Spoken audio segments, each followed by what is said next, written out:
You're in the store aisle, online cart open, staring at two renewable energy kits. One promises to teach your kid how solar panels work, the other, wind turbines. Both look legit, both have decent reviews, and yet you're stuck because this isn't just about which one lights up an LED faster, it's about which one actually builds engineering skills that stick.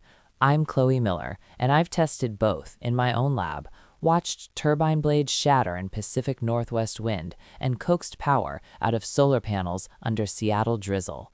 The answer? It's not about which technology is greener, it's about which learning path fits your child's brain. You're listening to the STEM Lab podcast.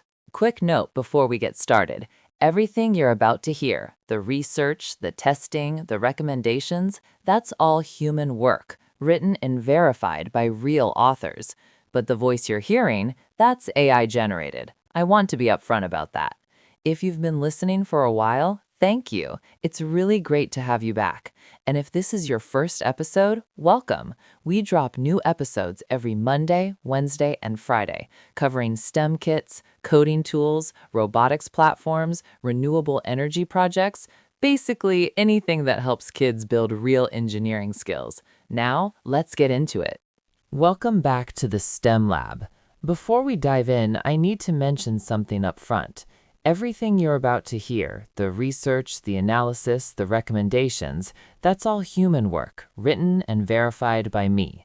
But the voice reading it to you, that's AI generated. I want to be transparent about that from the start. All right, let's get into it. When parents compare solar and wind energy kits, they're often thinking about the wrong question. It's not about which renewable energy source is more important or more efficient in the real world. It's about what your child is actually learning when they build these systems, because solar kits and wind kits teach fundamentally different engineering disciplines. Solar projects are about electrical systems, circuit design, voltage regulation, energy storage, how semiconductors convert light into power. Wind projects are about mechanical systems, aerodynamics, gear ratios, structural loads, how spinning motion becomes electricity. Those aren't interchangeable skill sets. They lead to different kinds of problem solving, different tool fluency, different engineering intuition. I've watched this play out in my own home lab. When you hand a kid a solar panel and a motor, they see cause and effect in seconds. More light, more speed. Shadow the panel, motor slows. It's immediate feedback, which is great for younger learners. But the real learning kicks in when something goes wrong, when the solar car won't move and they have to isolate variables. Is the panel shaded? Is a wire loose? Is the motor stalled? That troubleshooting process, hypothesis, test, iterate, that's the same workflow used in professional electrical engineering. Wind projects demand a different kind of patience. You're building something that spins, and that means you're managing friction, balance, material fatigue. When a wind blade snaps in a gust of wind, your kid isn't just disappointed, they're learning that material selection, structural reinforcement, and design tolerances aren't abstract concepts, they're survival. That lesson carries into aerospace, mechanical CAD, robotics, any field where physics imposes hard limits. Let's talk about what actually happens inside these kits. Solar energy systems use photovoltaic cells, semiconductor junctions that release electrons when struck by light. Most educational kits include small polycrystalline or monocrystalline panels, usually between 1 and 6 watts, along with simple DC motors, LEDs, and basic circuit components. When light hits the cell, it excites electrons in the silicon lattice, creating a voltage differential. Your child connects the panel to a load, a motor, an LED, a fan, and current flows. That's the magic moment. But the skill progression is what matters. For beginners ages 6 to 9, it's straightforward. Connect pre-wired panels to motors, observe that more light means more power, test what happens in shadow. The outcome is cause and effect understanding, basic polarity awareness. For intermediate learners, ages 10 to 13, you're getting into series versus parallel wiring, measuring voltage and current with a multimeter, designing circuits with diodes to prevent backflow, integrating battery storage. That's where circuit design fundamentals click, where Ohm's law stops being theoretical and becomes something they can see and manipulate. Advanced learners, 14 and up, start calculating panel efficiency using lux meters, building charge controllers with Arduino or ESP32 microcontrollers, designing maximum power point tracking algorithms, integrating data logging.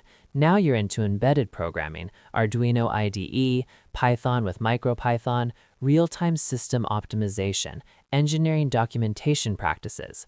The charge controller sketch your 14-year-old writes to prevent battery overcharge, that's the same logic used in grid-tied solar inverters and electric vehicle battery management systems. The skills aren't toy scale, they're foundational. A few practical notes about solar kits. You don't need external power for panel operation, just sunlight or a decent incandescent or LED grow light for indoor testing, at least 100 watts. Battery charging requires compatible voltage regulators, usually included in intermediate and advanced kits.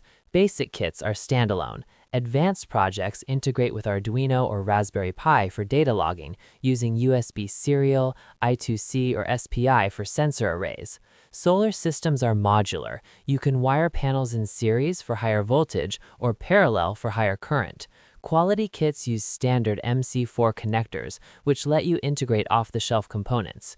Durability is a concern. Panels are fragile. Thin glass or resin-coated cells crack under impact. Expect breakage in households with kids under 8, unless you enforce strict handling rules. Junction boxes and wiring are the weak points. Look for kits with reinforced solder joints. And here's a caution about budget kits. Many ship with underpowered panels, less than half a watt, that barely light an LED in full sun. You want at least 1 to 2 watts per panel for meaningful experimentation. Check the spec sheet, not the marketing copy. The most underrated solar project skill? Failure diagnosis. When the solar car stops moving, your child learns to isolate variables, test hypotheses, iterate. That loop is the same process used in professional electrical engineering. Now let's shift to wind energy. Wind kits convert kinetic energy, moving air, into rotational mechanical energy, then into electricity via a generator. Most educational kits include plastic turbine blades, a small DC generator, often a repurposed motor, a tower or mounting structure, and measurement tools like multimeters or LED load banks. The physics? Wind pushes against the turbine blades, creating lift, just like an airplane wing. The blades spin a rotor connected to a generator shaft. Inside the generator, magnets rotate past copper coils, inducing current through electromagnetic induction, the same principle Michael Faraday demonstrated in 1831. Your child sees this as spinning makes electricity, but the engineering depth is staggering. Skill progression in wind projects starts with beginners, ages 8 to 11, assembling pre-cut blades, mounting a turbine, testing with a fan or natural wind, observing voltage and current output with an LED or multimeter. The outcome is mechanical assembly, understanding that blade shape and wind speed affect power. For intermediate learners, ages 12 to 15, you're designing and cutting custom blade profiles, airfoil shapes, testing blade pitch angles, calculating tip speed ratio, building gearboxes to optimize generator RPM, measuring power curves under variable wind speeds. Now you're into aerodynamics basics, gear ratio math, empirical data collection, graphing and analysis. Advanced learners, 16 and up, move into CAD design of blades using Fusion 360 or Tinkercad, 3D printing or CNC cutting custom parts, integrating stepper motors for active blade pitch control, building rectifier circuits to convert AC generator output to DC for battery charging, programming Arduino-based anemometers and data loggers. That's a full CAD-CAM workflow, AC to DC conversion, sensor integration, mechanical electrical system integration. Those are college-level skills. Let's talk lab specs for wind kits. Generator output only, no external power needed. Testing often requires a 12-volt fan around 15 to 30 watts for indoor experimentation, or consistent outdoor wind at 8 miles per hour or more for entry-level turbines. Basic kits are standalone. Advanced projects integrate Arduino for data logging and control, stepper motor drivers for pitch control, MQTT or Wi-Fi modules for remote monitoring. Wind systems are highly modular if you commit to a platform like KidWind, which offers compatible generators, blade sets, tower extensions. Many kits use 3.5mm or screw terminal connections for easy wiring changes. Durability. Blades are the failure point. Expect broken blades within 10 to 20 hours of outdoor use if your child doesn't bounce the rotor or if wind gusts exceed design limits, usually 20 to 25 miles per hour for plastic kits. Generators are robust. Most are brushed DC motors run in reverse, which tolerate stall conditions and overspeed better than you'd expect. The most underrated wind project skill: iterative design with real failure consequences. When your son's 3D printed blades shatter in a 15-mile-per-hour gust, he learns that material selection, layer adhesion direction, and structural reinforcement aren't abstract, they're survival. That lesson carries into mechanical engineering, aerospace design, any discipline where physics imposes hard limits.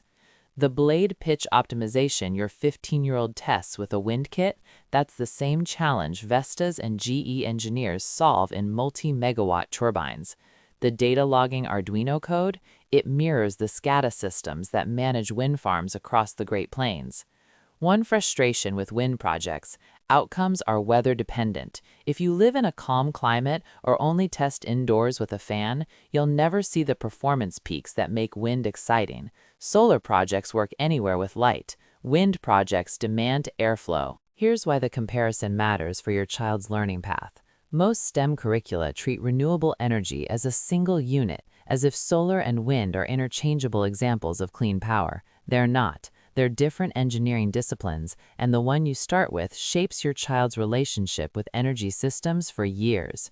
Solar projects build electrical competency. If your child eventually wants to code microcontrollers, design circuits, or work with sensors and embedded systems, solar is the on-ramp. You're dealing with DC voltage, current regulation, battery chemistry, power electronics, all skills that transfer directly to robotics, IoT, embedded hardware. My own path from solar experiments at 16 to building an off-grid lab home started because solar projects taught me to read datasheets, size wire gauge, debug circuits without letting magic smoke out of components. Wind projects build mechanical and systems thinking. If your child is drawn to machines, anything that moves, spins, lifts, wind turbines are the gateway. You're managing torque, rotational inertia, structural loads, the chaotic variable of weather. These skills transfer to robotics drive systems, aerospace aerodynamics, manufacturing mechanical tolerances. Wind projects also teach humility. You can't control the wind, so you design systems that adapt. The comparison determines what tools and mindsets your child normalizes. A child who grows up tweaking solar arrays thinks in terms of optimization curves and efficiency percentages. A child who grows up testing turbine blades thinks in terms of failure modes and stress limits. Both are valuable. Both are necessary for a generation that will inherit a grid in transition. And here's the ecological lens. By 2026, the U.S. Energy Information Administration reports that solar and wind together account for over 16% of utility-scale electricity generation, and growing.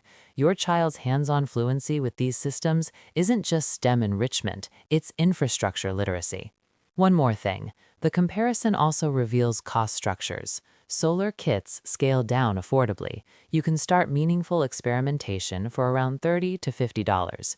Wind kits require more precision components, generators, balanced rotors, and typically start around $50 to $80 for kits that actually produce measurable power.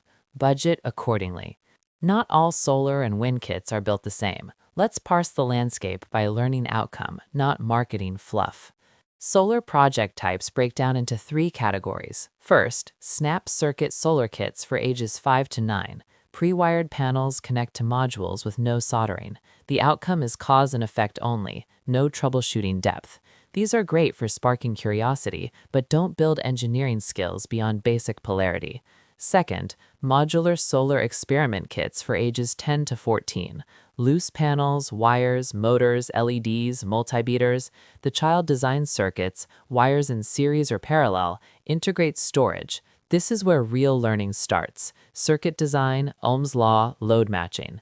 Third, Arduino integrated solar kits for ages 14 and up. Panels plus microcontroller platforms for data logging, maximum power point tracking, IoT integration. The outcome is embedded programming in Arduino IDE, sensor fusion, system optimization. These prepare students for electrical engineering coursework and maker culture. Wind project types also break down into 3 categories. First, pre-assembled turbine kits for ages 8 to 12. Fixed blades, tower, generator. Plug and test. The outcome is observation only, minimal design agency. Good for introduction, poor for iteration. Second, blade design experiment kits for ages 12 to 16. Modular blade hubs, templates for cutting custom blades, mounting for A/B testing. The outcome is airfoil physics, empirical testing, data-driven design iteration. This is the sweet spot for middle and high school. Third, CAD to fabrication wind kits for ages 16 and up. The platform assumes access to a 3D printer or laser cutter. Students design blades in CAD software, fabricate, test, iterate. The outcome is a full design, build, test cycle, industry standard CAD workflow. These prepare students for engineering internships and college labs. Platform ecosystems matter. KidWind offers the most expandable wind system, compatible generators, blade sets, data loggers. Thames and Hosmos and Elenco offer strong solar ecosystems. If you start with one brand's entry kit and want to scale up, check compatibility before buying add-ons. Here's something worth noting. Almost all renewable energy kits are one-time purchases with no consumables. That's a stark contrast to chemistry sets or biology kits. The exception, if you integrate IoT platforms like Adafruit IO or Arduino Cloud, some charge subscription fees for data storage beyond free tiers, but those are usually sufficient for educational use. No hidden costs otherwise. Now let's tackle some common questions. Which is better for beginners, solar or wind energy projects? Solar projects are better for beginners ages 6 to 10 because they offer immediate, predictable results. Connect a panel to a motor, add light, watch it spin. No moving parts to balance, no mechanical assembly challenges. Wind projects require more patience, fine-tuning of blade pitch and rotor balance, and often frustrate younger children who expect instant gratification. Solar also works indoors with a desk lamp. Wind requires consistent airflow, which means testing outdoors or with a dedicated fan. Do solar and wind energy kits require ongoing subscriptions or replacement parts? No subscriptions are required for standalone kits. Solar panels and wind generators are durable components with no consumables. Once you own the kit, you own it indefinitely. However, wind turbine blades, especially 3D printed or thin plastic versions, will break after repeated outdoor use or gusts beyond design limits, requiring reprints or replacements, usually around $5 to $15 for blade sets.